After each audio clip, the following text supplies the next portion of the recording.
Shalom, shalom, shalom. Selamat hari Minggu. Tuhan Yesus Kristus berkati. Puji Tuhan, kita tidak ketemu 2 minggu ya.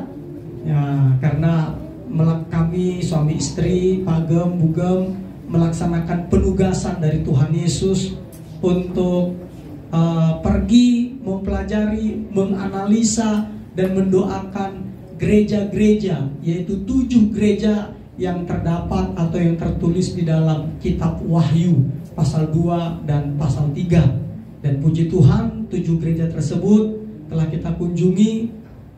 Bahkan juga saudara-saudaraku, kita telah mengunjungi tempat-tempat yang lain sebagai bonus dari Tuhan. Makanya kalau rekan-rekan bisa lihat, dengan rambut terurai, pakai kacamata hitam, di kapal pesiar, di kapal Bosporus Cruises, saya dan Ibu Gembala berfoto ria. Balon itu jam 4 dini hari dan harga tiketnya mahal sekali. Lebih bagus tiket yang ada untuk beli oleh-oleh untuk kita nanti nikmati bersama-sama di sini ya. Baik ya rekan-rekan. Yuk, hari ini kita akan menikmati firman Tuhan sesuai dengan judul yang telah kita sebarluaskan di media sosial, yaitu Pentakosta. Pentakosta. Nah, Pentakosta ini saudaraku, ini adalah hari raya. Hari raya yang di dalam bahasa Yunaninya menggunakan kata Pentekostes. Pentekoste. Artinya apa di sini adalah hari ke-50 dari kata penta tadi. Hari ke-50 setelah pesta perayaan ucapan syukur bagi bangsa Israel atas panen gandum, atas penuaian yang diselenggarakan selama 7 minggu. 7 minggu. 7 minggu itu sama dengan 49 hari. Nah, setelah 49 hari, keesokan harinya itu hari Pentakostanya. Gitu, itu artinya ya. Nah, dan ini dirayakan di hari ke-6. Di hari ke-6 itu di bulan, saya catat di sini, di bulan Siwan atau Sivan. Itu di antara bulan Mei dan Juni, atau disebut juga sebagai hari raya 7 minggu, Safot dalam bahasa Ibrani-nya. Itu adalah hari raya Pentakosta. Nah, ternyata juga saudaraku, secara tradisional orang masyarakat Yahudi itu percaya bahwa Musa menerima hukum-hukum Allah juga pada hari Pentakosta. Makanya bagi orang Yahudi, hari raya Pentakosta bagi Yudaisme itu adalah sebagai hari penuaian panen gandum yang tadi, dan hari di mana diterimanya hukum Taurat atau hukum Allah. Itulah Pentakosta. Pentekoste, Pentekostes dalam bahasa Yunaninya. Nah, itu dari sudut pandang Yudaisme.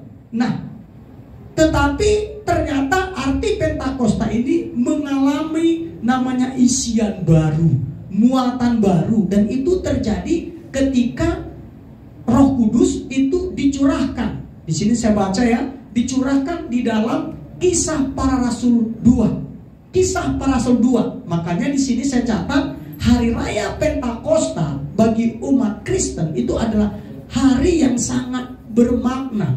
Ini kenapa sangat bermakna? Ini merujuk kepada 50 hari setelah kebangkitan Yesus dari kematian.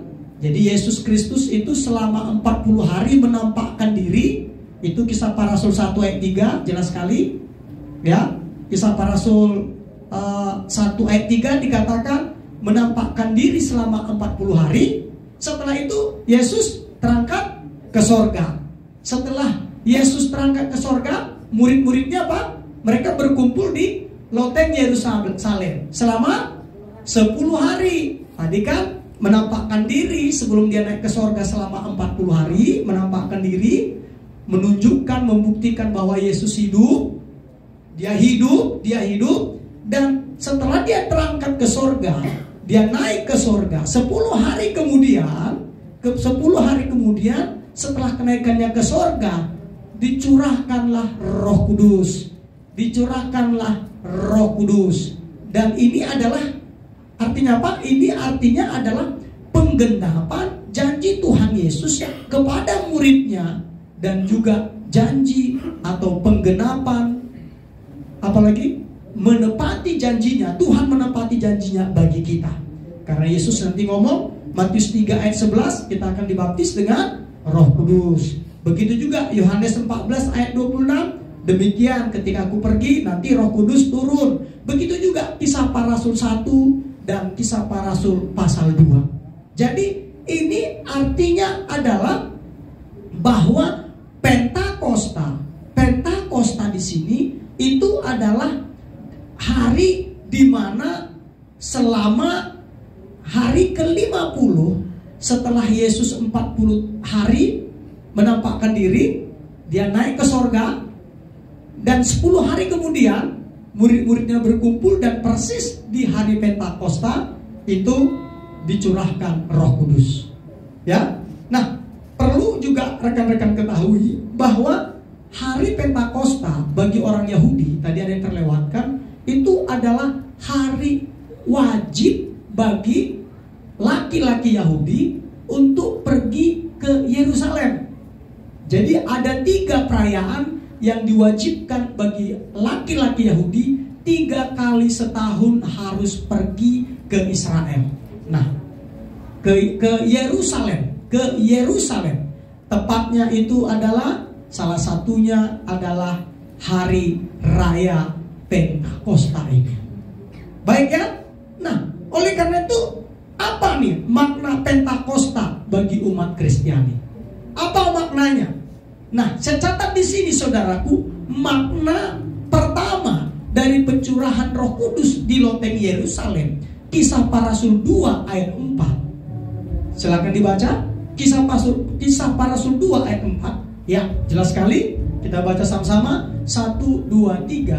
Maka penuhlah mereka dengan Roh Kudus, lalu mereka mulai berkata-kata dalam bahasa-bahasa lain, seperti yang diberikan oleh Roh itu kepada mereka untuk mengatakannya. Katakan amin. Jadi di sini berarti pencurahan Roh Kudus di loteng Yerusalem ini adalah penggenapan janji Tuhan Yesus Kristus bahwa Roh Kudus akan menuntun kita untuk mengerti firman Tuhan yang sudah Dia taruhkan di hidup kita. Katakan amin. Jadi ini adalah penggenapan. Ayatnya di mana? Yohanes 14 ayat 26. Apa dikatakan Yohanes 14 ayat 26? Tetapi penghibur, yaitu Roh Kudus, yang akan diutus oleh Bapa dalam namaku, dialah yang apa? Mengajarkan apa? Segala sesuatu kepadamu, dan akan mengingatkan. Jadi bukan hanya mengajarkan toh, tapi mengingatkan kamu akan apa? Semua yang telah kukatakan kepadamu. Jadi bayangkan saudara, tanpa Roh Kudus kita tidak mungkin dapat mengerti firman Tuhan sesuai maunya Tuhan. Pasti kita akan menafsirkan firman Tuhan sesuai dengan opini kita, sesuai dengan anggapan kita, sesuai dengan tafsiran kita. Apalagi kalau tidak ada Roh Kudus, maka percayalah kita juga tidak mampu untuk mentaati firman Tuhan. Karena apa? Karena tubuh kita sudah takluk di bawah hukum dosa. Tidak akan bisa kita melakukan setiap perintah-perintah Tuhan. Tidak akan bisa, karena daging lemah, roh penurut. Tubuh kita adalah tubuh yang telah ditawan oleh dosa. Tetapi ketika Roh Kudus datang, dicurahkan, tinggal di dalam diri kita. Tinggal loh. Kata Alkitab itu di dalam bahasa Yunaninya menetap, diam di dalam kita. Jadi bukan singgah. Jadi bukan singgah ya, dalam bahasa Yunaninya jelas sekali itu. Jadi bukan singgah, bukan datang sebentar setelah itu pergi, tetapi menetap. Jadi rumah permanennya. Makanya tubuh kita disebut bait Roh Kudus. Makanya tubuh kita disebut bait Roh Kudus. Nah, artinya apa saudaraku? Tanpa Roh Kudus, maka kita tidak akan bisa mengerti firman Tuhan. Kita akan menafsirkannya sesuai dengan mau-maunya kita. Tanpa Roh Kudus kita tidak akan bisa mentaatinya. Karena daging kita ini lemah. Daging kita ini lemah. Tidak akan mungkin. Tapi karena ada Roh Kudus, kita mampu untuk mengikuti perintah-perintahnya. Katakan amin. Saya dulu peminum. Tapi ketika saya dibaptis air, saya masih ingat di Cekdam, orang sudah kedinginan. Saya didoakan. Waktu lagi didoakan kayak berjejer begitu. Pendeta didoain semua mereka. Nah, teman saya dari atas ngomong, "Tom, nanti minum ya." Ya, saya memang karena dipaksa, ya cuek aja sama pendeta. "Iya," saya bilang. Sudah, Pak Pendeta, saya masih tahu dia, saya masih ingat dia berdoa sambil lihat saya begini. Saya masa bodoh, orang saya kan tidak mau dibaptis. Ketika saya dibaptis, saya tahu saya ditenggelamkan paling lama. Mungkin ada sedikit campur kesel kan gitu kan. Saya udah tahu, saya ada senyum. Jadi waktu saya masuk ke air itu, kok lama banget nih. Saya senyum nih, jujur aja saya senyum. Jadi pikiran saya nggak macam-macam. Tapi saya senyum. Ini pasti kesel nih kan gitu kan. Ya udah, saya bangun. Waktu saya bangun, karena basah baju saya nggak peduli semua. Saya langsung bayangkan, detik saya didoakan diangkat dari air, detik itu juga saya langsung naik ke atas cari minuman. Saya cari kamput, minuman keras Sumatera Utara, kamput, kambing putih. Bayangkan, nggak peduli saya, karena orang saya dipaksa kok, sama abang saya, sama opung, karena adik saya cewek dibaptis, jadi nggak peduli. Tapi tahu apa yang terjadi? Nah, ini pekerjaan Roh Kudus. Ketika saya mau minum, saya ambil. Ketika saya ambil, saya tiba-tiba langsung muntah. Saya muntah, belum minum loh. Jadi hanya ambil, angkat, mau dekat begini, tiba-tiba saya muntah, saya nembak. Wah, saya ketakutan. Loh, kenapa ini? Kenapa ini, saya bilang. Kenapa awak nih, saya bilang. Mereka bilang, kau aja nggak tahu, apalagi awak, kata mereka gitu kan. Semenjak hari itu hingga hari ini, saya benar-benar dibebaskan dari minuman-minuman keras. Kok bisa? Kan gak mau saya. Tapi itu pekerjaan Roh Kudus. Roh Kuduslah yang memampukan itu.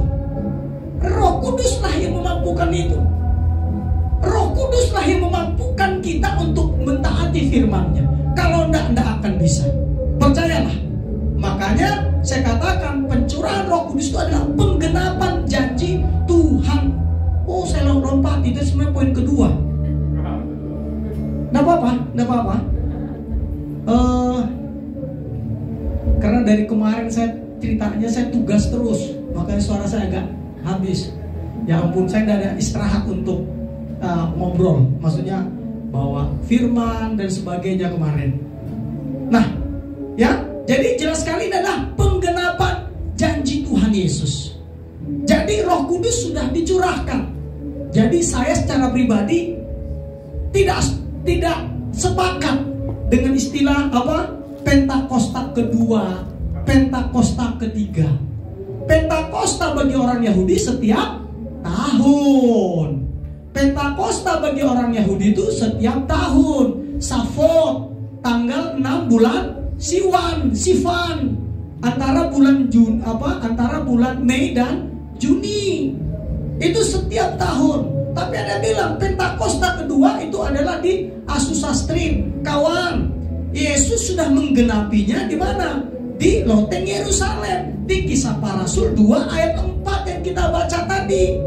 Bukan dia ketika dia turun, Alkitab bilang dia diam, tinggal di dalam kita. Bukan ketika dia turun di loteng Yerusalem, dia pergi lagi naik ke surga. Udah gitu, tahun 1904 dia turun lagi ke Asusastrin. Enggak, saudaraku. Roh Kudus bukan begitu kata Alkitab. Alkitab jelas-jelas katakan bahwa dia sudah tinggal di dalam kita. Yang tepat itu adalah disebut namanya kebangunan rohani. Jadi seharusnya bisa disebut kebangunan rohani. Pertama, kebangunan rohani rohani kedua, kebangunan rohani ketiga, dan seterusnya. Karena kalau seperti itu berarti Tuhan Yesus menepati janjinya tarik ulur. Digenapinya di loteng Yerusalem. Setelah dia digenapi, dia pergi. Roh Kudusnya naik lagi ke sorga. Dicurahkan lagi di Azusa Street di Amerika Serikat di tahun 1904 kalau tidak salah. Nah, seperti itu. Jadi Pentakosta adalah penggenapan janji Yesus Kristus kepada kita. Itu membuat kita juga, menuntun kita untuk mengerti firman Tuhan. Katakan amin. Yang kedua, Pentakosta ini saudaraku, ini adalah pencurahan Roh Kudus bagi orang percaya kepada Yesus Kristus. Supaya apa? Supaya mereka memiliki apa? Otoritas untuk menuai jiwa-jiwa bagi Tuhan. Jadi Roh Kudus, pencurahan Roh Kudus diberikan kepada kita, dicurahkan kepada kita supaya kita ini memiliki otoritas untuk menuai jiwa-jiwa bagi Tuhan. Kenapa? Karena firman Tuhan berkata, segala kuasa di bumi dan di sorga telah diberikan kepadaku, di dalam Matius 28 ayat 18 sampai 20. Makanya perintahnya jelas, jadikanlah semua bangsa muridku. Semua bangsa muridku. Seperti itu. Kenapa Yesus berani berkata semua bangsa muridku? Karena otoritas itu sudah diberikan kepada dia. Dan puji Tuhan, otoritas itu juga diberikan kepada kita ketika Roh Kudus turun. Karena ketika Roh Kudus turun, kamu akan menerima kuasa, kata Alkitab, dalam bahasa ininya, authority, apa tadi? Untuk menjadi saksiku di Yerusalem, Yudea, Samaria, dan sampai ke ujung-ujung bumi. Kisah Para Rasul 1 ayat 8. Jadi otoritas untuk apa? Untuk menuai jiwa-jiwa bagi Tuhan. Katakan amin. Nah, itu yang kedua. Yang ketiga, pencurahan Roh Kudus bagi orang percaya kepada Yesus ini adalah supaya kita ini mendemonstrasikan kuasa Allah dengan mengadakan tanda-tanda dan mujizat-mujizat untuk menguatkan pemberitaan Injil. Itu tujuannya. Kenapa di gereja jarang terjadi mujizat, contohnya hanya di pertemuan begini. Tetapi kenapa ketika kita pergi penginjilan, itu mujizat itu terjadi. Sering terjadi. Saya sudah cerita, Sari sebagai saksinya, ketika di Jambi saya sedang mendoakan orang lumpuh. Oh, ada opung juga di situ ya, baru saya ingat. Ya betul, ada opung di situ. Saya terintimidasi kagak? Terintimidasi dong, orang lumpuh. Ya bohong lah kalau dibilang terintimidasi. KKR tapi ada orang lumpuh. Ya wajar dong terintimidasi. Tapi udah saya langsung saya harus lakukan gitu kan. Nah ternyata bukan orang karismatik. Nah ini lebih repot lagi. Iya. Jadi bukan karismatik, jadi Protestan. Bayangkan saudara. Jadi ketika saya doakan, ayo ibu saya doakan, ayo bapak berdiri. Saya tidak bisa berdiri. Saya sakit dibilang. Tidak, harus saya bilang. Wah, letakkan, nggak bisa bu. Aku dipakai apa katanya? Pakai bahasa Batak lah dia gitu kan, ngomong sama yang mendampingi. Tidak, saya bilang, ayo bangkit, saya bilang. Saya tarik dia, saya suruh letakin, saya tarik, saya bangkit berdiri, saya suruh dia berjalan. Wajahnya dia kaget, dia liatin orang, dia sudah bisa berjalan. Orang semua tepuk tangan, ada opung, ada Sari waktu itu. Akhirnya dia sembuh total. Dan sekarang orang itu, ibu yang itu, kalau saya datang, dia langsung bawa apa sama saya? Tua murni. Karena suaminya tukang beres tua. Dan dia walaupun dia bukan menjadi jemaat gereja yang adakan KKR itu, dia kalau ada kegiatan gereja tersebut, dia paling rajin di dapur bantu-bantu. Dia paling rajin bantu-bantu. Kenapa? Kembali lagi karena mujizat terjadi. Itu namanya mendemonstrasikan kuasa Allah. Begitu juga ketika saya ke Kalimantan, saya berdoa untuk seorang bapak ibu. Ketika saya doa kepingin punya anak, Saya doakan. Wah, ini perjuangan lagi kan begitu kan? Dalam nama Tuhan Yesus, saya berdoa kau punya anak dalam nama Yesus. Haleluya, amin. Sudah pulang dong. Dan setahun kemudian saya ditelepon, dibilang, Pak, orang yang doakan Bapak minta nomor rekening. Siapa pula lagi yang saya doakan gitu kan? Itu loh Pak, yang dulu doa minta anak. Nah puji Tuhan anaknya sekarang sudah lahir. Istrinya sudah melahirkan, dia bilang. Saya nyari-nyari sampai hari ini saya nggak tahu siapa yang saya doakan itu. Pokoknya saya doakan. Ya namanya minta rekening kan langsung kasih langsung. Saya langsung kasih sebagai ucapan syukurnya, ditransferlah ke rekening saya. Nah, inilah namanya mendemonstrasikan apa? Kuasa Allah. Mendemonstrasikan kuasa Allah. Pencurahan Roh Kudus itu juga supaya kita memiliki otoritas. Waktu kita di Turki, kita sebenarnya banyak. Kita boleh berkunjung, tapi ada banyak batasan-batasan. Karena ya kalian tahu Turki itu negara apa. Kita mau ini aja sudah dibatasi. Tapi saya gunakan otoritas. 5 minute. Wis bahasa Inggrisnya 5 minute doang. Tapi penjaganya diam. Kalau ibu gembala bilang habis wajahnya sih kayak singa kalau udah tegang katanya. 5 minute saya bilang. Diam dia, udah kita doa. Kan nggak boleh, mereka anti banget. Boleh kunjungan, boleh ini. Kalau doa ada kencang-kencang udah masalah jadinya. Kita langsung disamperin. Tapi gunakan otoritas. Begitu juga asal masuk kita ke hotel. Ibu Gemala kan udah grogi, dia mau bingung mau ngomong apa. Karena orang Turki rupanya nggak bisa umumnya nggak bisa bahasa Inggris. Saya langsung gunakan otoritas. Lo nggak tahu bahasa Inggris? Gua pakai bahasa gue. Pak. Semua ibu-ibu yang ikut tuh ketawa ngakak. Semua orang saya panggil Pak. Sini. Dia bilang gitu kan. Pokoknya cara ngomongnya Indonesia Pak. Terima kasih ya. Terima kasih ya. Thank you. In Indonesia, terima kasih. Mereka susah sekali ngomong. Nggak apa-apa, saya bilang. Tuhan berkati ya. Dah, selesai. Nah, kita gunakan otoritas. Kalau nggak percayalah, kita pergi ke negara orang, kita pasti akan grogi. Kita pasti akan apa? Canggung. Kalau saya cek bebek, saya tahu anak raja. Ini saya katakan otoritas. Kalau tahu kita otoritas, kalau tahu kita bahwa ketika Roh Kudus dicurahkan kepada kita untuk mendemonstrasikan kuasa Allah, kita tidak pernah takut. Percaya deh, tidak pernah takut. Jadi mulai hari ini kepada jemaat Tuhan, kalau lagi ada tetangga lagi sakit, doakan. Mau apapun agamanya, sudah saya pernah cerita, anak tukang jualan sayur mau mati, ditolak dari rumah sakit karena sudah tidak ditemukan lagi apa nama? Ya, sudah tidak bisa lagi masuk jarum infus.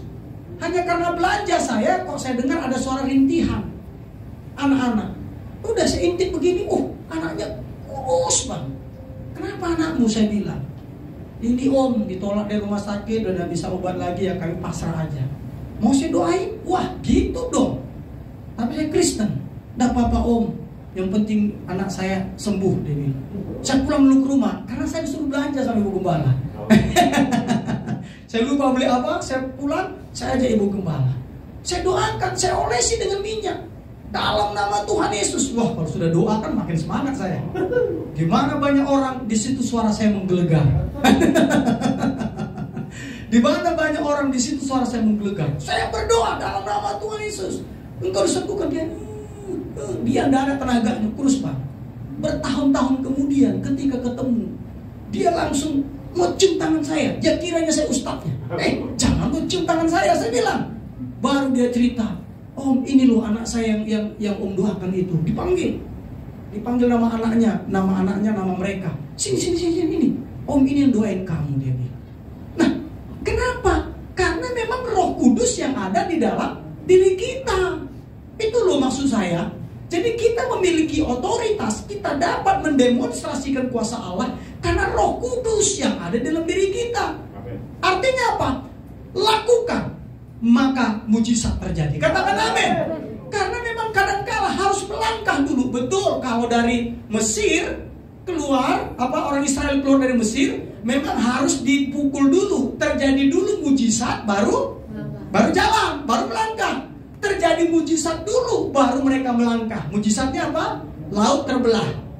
Tetapi ketika mereka masuk tanah perjanjian, beda ceritanya. Tidak ada namanya mujizat. Imam harus, para Lewi harus memikul tahu perjanjian. Di mana Alkitab katakan apa? Setiap mereka Sungai Yordan, ketika mereka berjalan, baru sungainya mulai terbelah. Makin mereka masuk, mulai terbelah. Ketika melangkah, baru terbelah. Jadi mereka harus masuk dulu sampai mereka berhenti di tengah-tengah. Setelah mereka berhenti di tengah-tengah Sungai Yordan, sampai semua orang Israel menyeberang, baru mereka menyeberang. Jadi ketika mereka menyeberang, air sudah mulai datang. Mereka menyeberang lagi, air sudah mulai tinggi lagi. Artinya apa? Artinya kalau kita mau masuk negeri perjanjian, bukan keluar dari Mesir. Keluar dari Mesir memang harus mengalami mujizat dulu baru melangkah. Tapi kalau untuk masuk ke negeri yang berlimpah susu dan madu, harus melangkah dulu baru terjadi mujizat. Katakan amin. Lakukan. Ingat, karena tubuhmu adalah bait Roh Kudus. Jadi bukan karena pribadimu, tetapi karena Roh Kudus yang ada di dalam diri kita. Katakan amin. Yang keempat, pencurahan Roh Kudus bagi orang percaya kepada Yesus Kristus adalah supaya kita ini memiliki keberanian untuk memberitakan firman Allah. Kita memiliki keberanian untuk memberitakan firman Allah. Itu tertulis dalam Kisah Para Rasul 4 ayat 13, 29, 31. Ya, ini dia. 1, 2, 3. Ketika sidang itu melihat keberanian Petrus dan Yohanes dan mengetahui bahwa keduanya orang biasa yang tidak terpelajar, heranlah mereka dan mereka mengenal keduanya sebagai pengikut Yesus. Lihat, mereka punya keberanian. Ingat, Petrus waktu dia bilang, ini murid Yesus loh. Bukan, dia menyangka Yesus. Sampai berapa kali? 3 kali. Sampai 3 kali.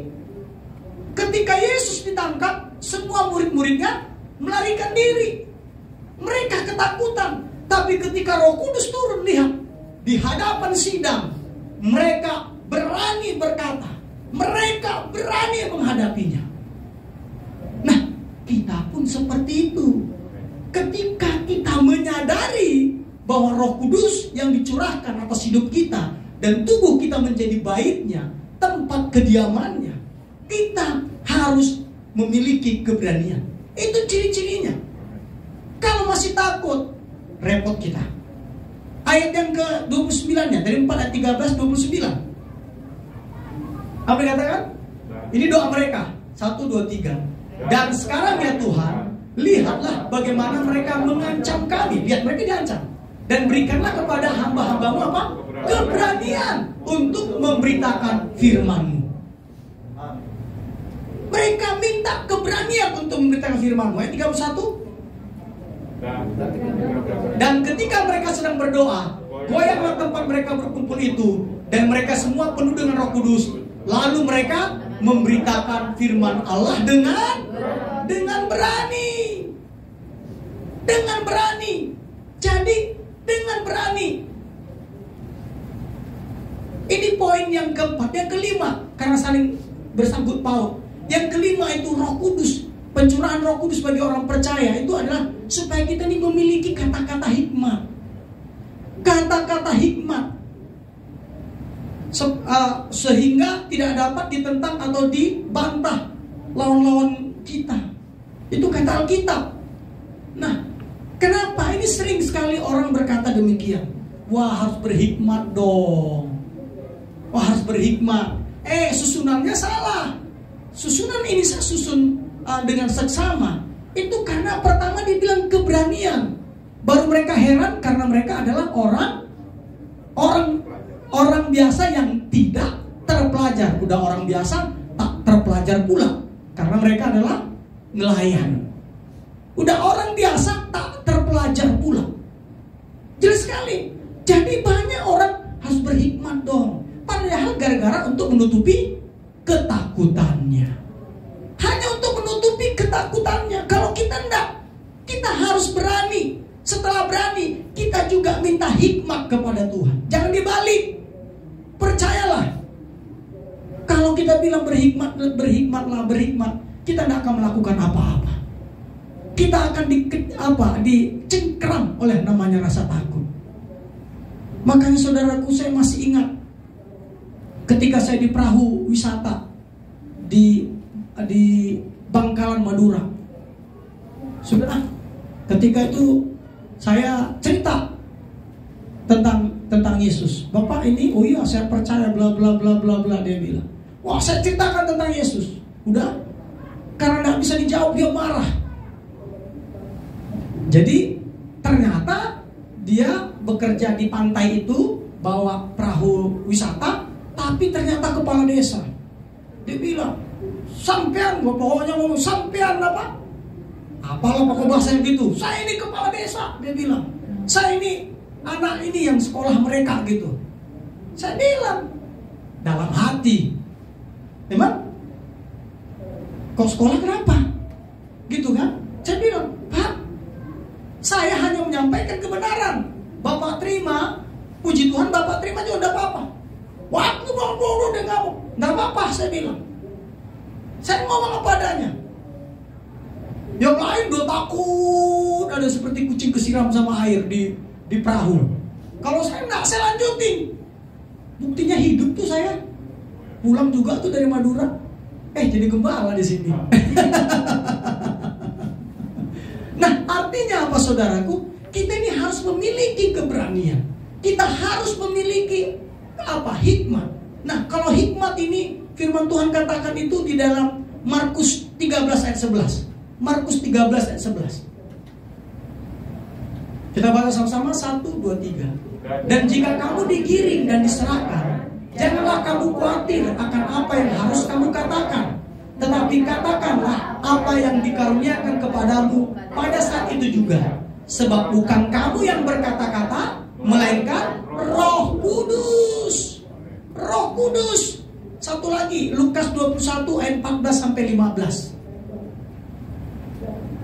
21 ayat 14 dan 15.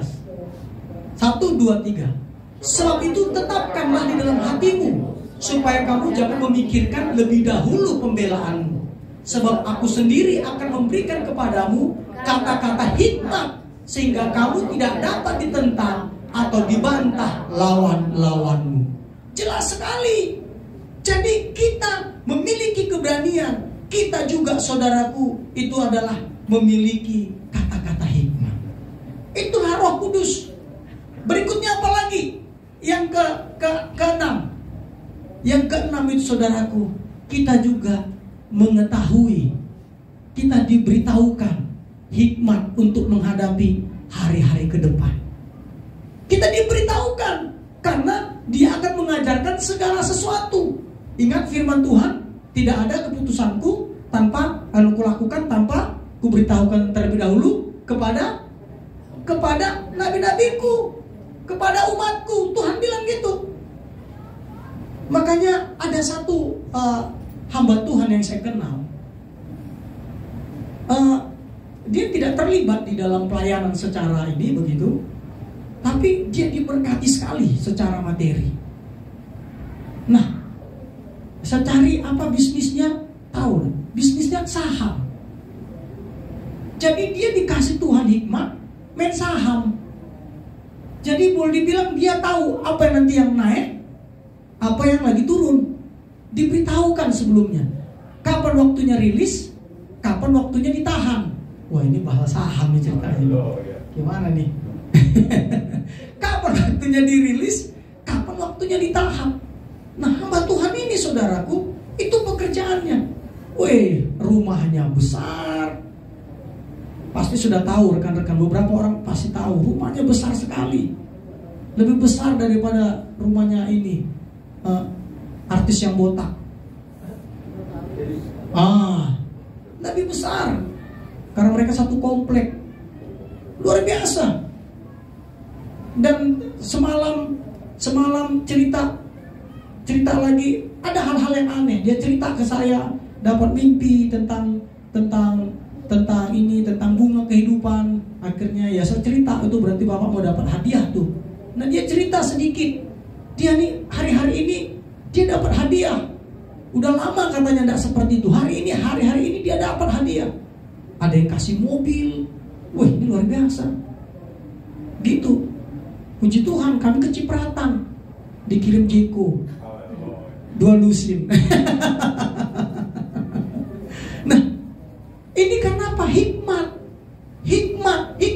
Jadi kalau kita tahu itu saudaraku, kalau kita tahu Pentakosta ini, kita ini pasti akan lebih cerdas. Kita ini akan lebih cerdas daripada orang-orang ini, orang-orang di sekitar kita. Kalau seperti Daniel, dia lebih 10 kali lebih cerdas dari orang-orang yang ada di bawah binaan Raja Nebukadnezar. Dia memiliki spirit of excellence, roh yang luar biasa. Kalau kita menyadari tentunya. Kenapa saya bilang kalau kita menyadari? Karena Yohanes 8 ayat 32 berkata, ketika engkau mengetahui kebenaran. Jadi kalau tahu kebenaran, maka kebenaran itu akan memerdekakan kamu. Jadi kalau tidak tahu, ya tidak memerdekakan kita. Tidak memerdekakan kita. Contohnya, di sini ada namanya obat mujarab awet muda. Contohnya. Nah, kalau saya tidak tahu, walaupun di dalam wadah gelas ini ada obat mujarab awet muda, maka ini tidak bermanfaat bagi saya. Karena kan saya tidak tahu. Ya karena saya tidak tahu, ya saya akan mengabaikannya. Kan bagi orang saya tidak tahu. Tapi coba ketika saya mengetahuinya, sudah, maka ketika saya mengetahuinya, wih, ini obat mujarab awet muda. Ya wajar dong saya langsung ambil, saya minum. Supaya apa? Supaya saya awet muda. Nah, begitu juga kebenaran tentang Pentakosta ini juga demikian. Ketika kita mengetahui kebenaran tentang Pentakosta, maka kebenaran itu akan memerdekakan kita. Kita akan menjadi pribadi yang militan. Kita akan menjadi pribadi yang bernyala-nyala. Kita menjadi pribadi yang berkobar-kobar. Katakan amin. Kita menjadi pribadi yang tidak lagi hanya biasa-biasa saja. Hidup ditentukan oleh keadaan, tetapi kita hidup seturut dengan tuntunan Tuhan. Katakan amin. Kita di perusahaan bisa mendapatkan ide-ide brilian, sehingga kehadiran kita di perusahaan, kita disebut menjadi anak hoki. Semenjak ada Tika di perusahaan kita, divisi kita diberkati Tuhan luar biasa. Roh Kudus, makanya ketika ada masalah, kembali lagi, jangan pikirkan dulu, serahkan dulu ke Tuhan. Tuhan ada masalah loh, begini. Gimana nih kira-kira menurutmu? Gimana nih ya Roh Kudus? Kan Roh Kudus kan sudah tinggal di dalam diri kita. Jadi kita berkomunikasi. Ya Roh Kudus gimana nih? Apa yang harus saya lakukan? Apa yang harus saya lakukan? Kita harus lakukan itu. Nah, kenapa saya katakan demikian? Waktu kami mau berangkat ke Turki, saya juga berpikir bahwa ini adalah, ya karena saya pembimbing rohani, ya bertugas sebagai pembimbing rohani. Tetapi Roh Kudus bilang, enggak, kamu analisa. Tidak sekedar kamu menjadi pembimbing rohani, tetapi kamu menganalisanya secara histori. Mengapa gereja-gereja yang terdapat di dalam Alkitab tersebut hari-hari ini tinggal puing-puing, tinggal reruntuhan.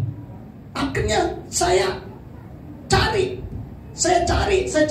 dan tinggal hanya satu gereja yang masih digunakan hari ini, gereja di Smyrna. Nah, gereja yang bagus Philadelphia, semua nama sinode gereja pasti ada nama gereja itu.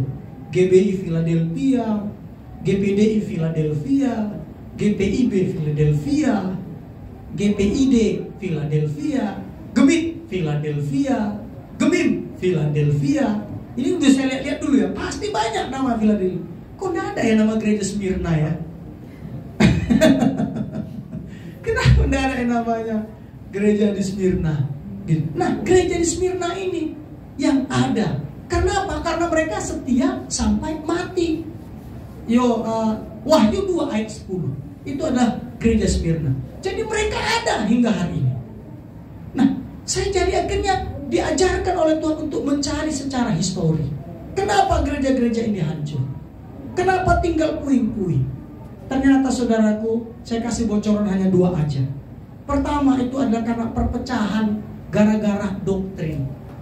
Antara gereja barat yang diwakili Katolik, pada saat itu belum ada Protestan, Katolik yang diwakili oleh gereja Katolik, dan pada saat itu ada di Roma, dan pada saat itu Romawi adalah negara adikuasa dengan gereja timur yang diwakili oleh gereja Ortodok. Mereka tengkar tentang doktrin, tentang dogma. Akhirnya mereka saling bunuh-membunuh, kafir mengkafirkan. Akhirnya apa saudaraku? Itu hancur mereka. Hancur. Kenapa hancur? Ya karena masalah doktrin. Yang benar seharusnya ketika Yesus Kristus adalah kepala gereja tersebut, apakah dia berfungsi sebagai tangan? Apakah dia berfungsi sebagai kaki? Apakah gereja tersebut berfungsi sebagai hidup? Kan beda banget, tangan, kaki, hidup. Apakah gereja itu berfungsi sebagai telinga? Mereka adalah bagian dari tubuh Kristus. Doktrin, dogma itu adalah urusanmu dengan Tuhan. Seharusnya itu. Tapi gereja di sana hancur. Yang kedua, kenapa gereja di sana tidak ada? Karena mereka tidak melahirkan gereja lagi. Seharusnya gereja melahirkan gereja. Ya kan? Manusia melahirkan manusia. Gereja seharusnya melahirkan gereja. Ini tidak ada jejaknya. Mana cabang-cabangnya? Kita bersyukur gereja kita mengarah ke sana. Kita sudah tetapkan kita adalah penanaman gereja. Boleh gereja kita belum ada gedung, tapi kita mau tanam terus. Ada di Cilengsi, ada di mana tuh lagi? Di satu lagi yang jauh, Cilengsi kesananya lagi tuh Jonggol. Jonggol kita buka di Gunung Sidoli. Pokoknya di mana? Kalimantan. Sudah ada kan kalau Kalimantan. Mau di Gunung Sidoli, kita babat supaya jejaknya ada. Mereka tidak ada jejaknya sama sekali. Dan ada lagi beberapa hal. Nanti saya beritahukan secara secara close, tertutup, jumlah terbatas karena itu sangat-sangat rahasia. Nah, saya mau ceritakan ini kepada rekan-rekan. Inilah Pentakosta itu. Jadi kalau kita mengetahuinya, maka kita tahu bahwa Pentakosta itu adalah penggenapan janji Tuhan Yesus Kristus. Bahwa kalau aku nanti naik, maka penghibur Roh Kudus itu turun. Sudah digenapi. Jadi jangan lagi percaya dengan Pentakosta kedua. Setiap tahun Pentakosta saudaraku, karena itu adalah perayaan. Jadi sampai hari ini orang Yahudi masih merayakan Pentakosta tanggal 6 bulan Siwan. Always, tiap tahun mereka Pentakosta. Udah berapa ribu Pentakosta mereka? Nggak tahu saya. Bukan Pentakosta ketiga lagi, tapi udah berapa ribu Pentakosta. Gitu ya. Nah, baru kita ini memiliki otoritas. Lihat, makanya kita mau otoritas untuk menuai jiwa-jiwa bagi Tuhan. Harus melangkah. Yang ketiga, untuk mendemonstrasikan kuasa Allah. Ayo, kalau ada tetanggamu lagi sakit, doakan. Ya, tapi beritahukan, saya Kristen, supaya mereka tidak merasa dikristenkan. Kita beritahukan, kita Kristen, mau tidak kita doakan. Berikutnya, apalagi kita ini memiliki keberanian untuk memberitakan Injil. Tidak ada lagi alasan bagi kita untuk takut. Cari cara-cara untuk memberitakan Injil. Saya sering kasih contoh, saya selalu melalui perkumpulan kami lama punya anak, yaitu hampir 11 tahun. Saya selalu mulai dari situ. Saya pernah cerita ketika saya di Medan, saya naik Grab, saya bilang, cerita sama orangnya, wah saya lama nih punya anak gitu. Saya pancing sengaja. Ternyata dia baru berantem sama istrinya. Maksudnya dia lagi sedih-sedihan. Karena istrinya bilang, "Bang, kapan aku punya anak?" Dia bilang, rupanya lagi. Jadi baru ini saya kata penumpang pertama keluar dari rumah, dia lagi sedih-sedihan sama istrinya. Coba, "Aku belum punya anak, Bang, gimana nih Bang?" Sudah, gimana saya doakan? Di depan pintu hotel, pintu gerbang hotel. Ya namanya dia nge-grab kan gak boleh masuk ke kompleknya. Saya doain dari situ. Parkirkan sepeda motornya, saya doakan. Sayangnya saya gak kasih nomor telepon waktu itu. Artinya apa? Cari cara-cara untuk kita memberitakan kabar baik. Cari cara-cara. Katakan amin. Baru kita akan memiliki kata-kata hikmah kalau kita diindikan. Kita mengalami pertentangan. Kita juga mendapatkan puahyuan ketika kita di dunia kerja, di dunia bisnis. Kita akan tahu, Roh Kudus akan memberikan kepada kita mana yang harus kita lakukan dan mana yang tidak. Karena kita ini sudah bait Roh Kudus. Persoalannya kita libatkan enggak dia. Makanya ketika ada masalah jangan dipikirkan terlebih dahulu. Itu kuncinya. Ketika ada masalah jangan dipikirkan terlebih dahulu. Yang dilakukan harus didoakan terlebih dahulu. Didoakan terlebih dahulu. Dilaporkan kepada Roh Kudus. Setelah dilaporkan, tanya, bangun komunikasi, diskusi. Gimana nih solusinya Roh Kudus? Nanti jemaat Tuhan akan mendapatkan ide-ide brilian, ide-ide cerdas, sehingga jemaat Tuhan sekalian benar-benar menjadi berkat, berkontribusi bagi perusahaan, berkontribusi dimanapun saudara berada. Katakan amin. Nah, yang terakhir saudaraku, pencurahan Roh Kudus itu bagi kita saudara itu adalah Allah menginaugurasi apa nih ya? Menginaugurasi. Kalau saya baca kemarin itu adalah pembukaan, pelantikan, pengukuhan resmi lahirnya persekutuan orang-orang yang percaya kepadanya di dalam Yesus Kristus. Itu tertulis di dalam Kisah Para Rasul 2 ayat 47. Ini dia, ini lahirnya. Kita baca 1, 2, 3.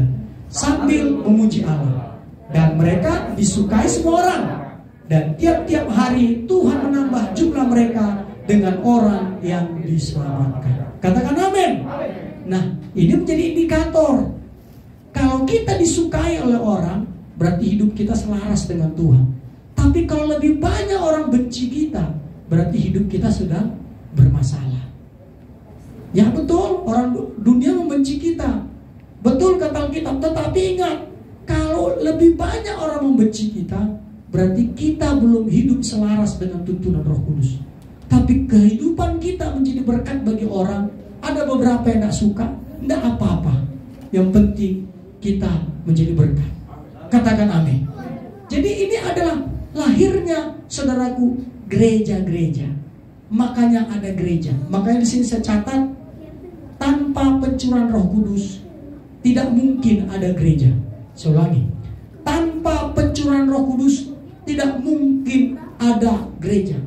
Tanpa pencurahan Roh Kudus, maka janji Tuhan Yesus tidak digenapi. Tanpa pencurahan Roh Kudus, kita tidak akan memiliki otoritas. Kita tidak akan memiliki kuasa untuk mendemonstrasikan kuasa Allah. Kita tidak akan memiliki keberanian. Kita tidak akan memiliki hikmat. Tanpa Roh Kudus, tanpa pencurahan Roh Kudus. Kalau kita tahu ini, percayalah. Kita menyadarinya, percayalah. Kita menjadi orang yang bergerak dengan api Pentakosta. Api Pentakosta. Makanya api Pentakosta ku punya, ku biarkan menyala. Api Pentakosta ku punya, ku biarkan menyala, menyala di hati selamanya. Api Pentakosta, api Pentakosta ku punya, ku biarkan menyala. Api Pentakosta ku punya, ku biarkan menyala, menyala di hati. Oh gitu, sekali lagi. Api Pentakosta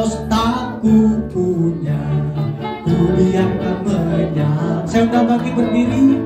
Api Pentakosta ku punya, ku biarkan menyala, menyala dari hati lama. Sekali lagi, api Pentakosta, api Pentakosta ku punya, ku biarkan menyala. Api Pentakosta ku punya, ku biarkan menyala, menyala di hatiku selama. Sekali lagi, api Pentakosta, api Pentakosta ku punya, amin, ku biarkan menyala, amin. Api Pentakosta ku punya, ku biarkan menyala, menyala di hatiku selama. Sekali lagi, api Pentakosta ku punya, ku biarkan menyala. Api Pentakosta ku punya, ku biarkan menyala, menyala di hatiku selamanya. Api Pentakosta, api Pentakosta ku punya, ku biarkan menyala. Api Pentakosta ku punya, ku biarkan menyala, menyala di hatiku selamanya. Menyala, menyala di hatiku selamanya, menyala di hatiku selamanya. Berikan tepuk tangan buat Tuhan Yesus Kristus. Mari sebelum ditutup videonya, kita baca Roma pasal 12 ayat 11. Ini dia. Kita baca 1, 2, 3. Janganlah hendaknya kerajinanmu kendor, biarlah rohmu menyala-nyala dan layanilah Tuhan. Katakan amin. Dalam bahasa Yunaninya, saudaraku, menyala-nyala di sini, saudaraku. Itu, saudaraku, makanya seperti salah satu jemaat di gereja sana, alangkah baiknya kalau engkau panas, dibilang. Sama menggunakan kata menyala-nyala. Dalam bahasa Yunaninya itu menggunakan panas sampai titik didih. Jadi bukan 90%, bukan 90%, bukan 90 derajat, bukan 95 derajat, tapi 100 derajat Celcius. Katakan amin. 100 derajat Celcius, karena itu titik didih. Jadi bukan sekedar menyala-nyala. Nyanyikan lagu di api Pentakostaku punya, ku biarkan menyala. Amin. Api Pentakostaku punya, ku biarkan menyala. Api Pentakosta, api Pentakostaku punya, ku biarkan menyala, menyala di hatiku selama. Api Pentakosta, api Pentakostaku punya, amin, ku biarkan menyala. Api Pentakostaku punya, ku biarkan menyala, menyala di hati selamanya, menyala di hati selamanya, menyala di hatiku selamanya. Amin. Silakan duduk, umat Tuhan. Tuhan Yesus Kristus berkati. Shalom.